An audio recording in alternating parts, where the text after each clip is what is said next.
They go last to first, and they win the NFC North.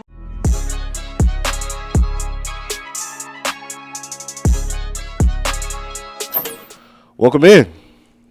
This is the Black Bears Den podcast. I am your humble and gracious host, Justin, and it is Victory Monday. We got a victory over the Cincinnati Bengals this week, and I'll be going over that. But first things first, let's get this out of the way. Make sure you guys follow me on Twitter at _Justino__, and everything else will be linked right down below. That was a rough watch. We came out of that. I'm going to be very honest. I walked out of the room after I saw the Tremaine Edmonds pick. I'm like, okay, ball game. That's it. I walked out of the room. I come back. They recovered the onside kick, and it's a ball game. That was scary. But I will say this much. That is a football game that we would have lost last year, and the year before that, and the year before that, and the year before that. It's nice winning these games that we're supposed. It's not that we're supposed to win. It's nice winning these football games that are making us be tough, show our grit to be able to get through it. It is refreshing to see us win that football game because we really wouldn't have won that last year. It's a couple of negatives. It's a few negatives there and with that loss. First things first, let's start with the special teams. Open and play of the game. They return a kickoff for a touchdown. I don't know what's going on over there with Richard Hightower and this special teams unit. I'm not seeing it. It's crazy that we look so good to begin the season. I had nothing but praises for them, and then we come out of the bye and we just look flat every fucking week. It's crazy. Cairo Santos, why is he still on our football team? I'm not understanding why we have not signed Moody and cut Santos. I don't know if this is another Ryan Poles thing where he just wants to keep him and just prove that he's right, but that's what it's starting to seem like. Let's just do the negatives. Let's just run through the negatives first.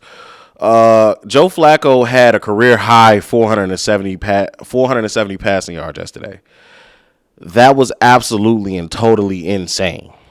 I think his passer rating was near perfect, if not perfect. I'll just correct me in the comments if I'm wrong. But it was crazy how our secondary really just let them get off. Just looking at the PFF grades because they're out now, Tyreek Stevenson was absolutely and totally abysmal. 116, 116.7 passer rating allowed going his way.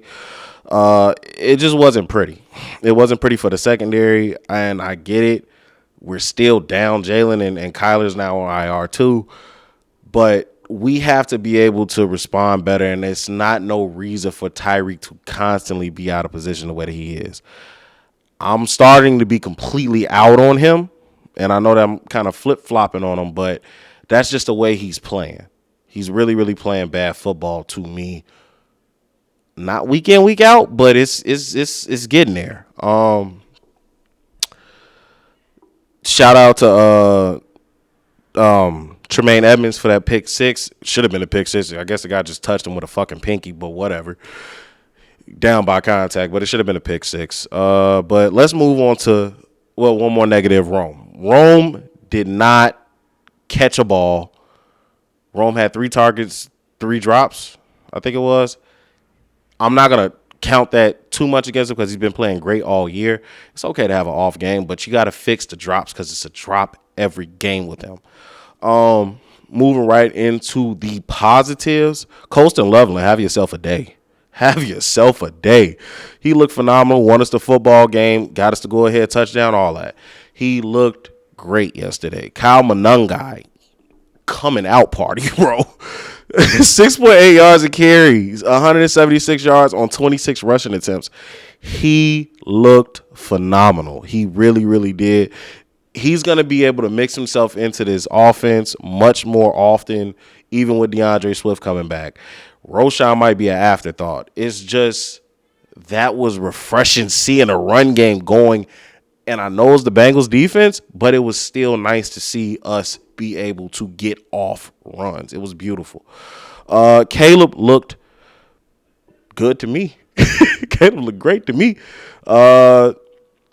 280 yards, 3 touchdowns, a receiving touchdown, and 2 receptions. He had a 114 quarterback rating. Caleb looked great. Caleb was playing on time. Caleb was extending the plays. Sometimes he held on to the ball. I think twice he held on it too long for my liking, and I'm much more lenient than a lot of you guys are. But Caleb has one game this year where he's thrown under 200 yards. That's not happening with Justin. Caleb is slowly but surely coming along, and by the time, and you guys will hear this later in the week on the Bear Cheese podcast, because me and Christian got an episode coming for you guys at the end of the week. I don't know if it'll drop Thursday or Friday, but it will be out this week. You'll hear me say that I don't know when I'll actually start being critical of Caleb. I don't want to do it on Thanksgiving because the Thanksgiving game is the Eagles. I don't want to be critical of them against that. Well, they secondary is pretty bad. So I don't know. We'll see what happens. And then right after that, we play the Packers. And we don't play the Packers good. But Caleb does have a clutch gene. We've seen it. It's apparent at this point. Caleb constantly, we might not win the football game, but he puts us in positions to win the football game. And he's been doing this since his rookie year, which is last year. But you saw it. You see it.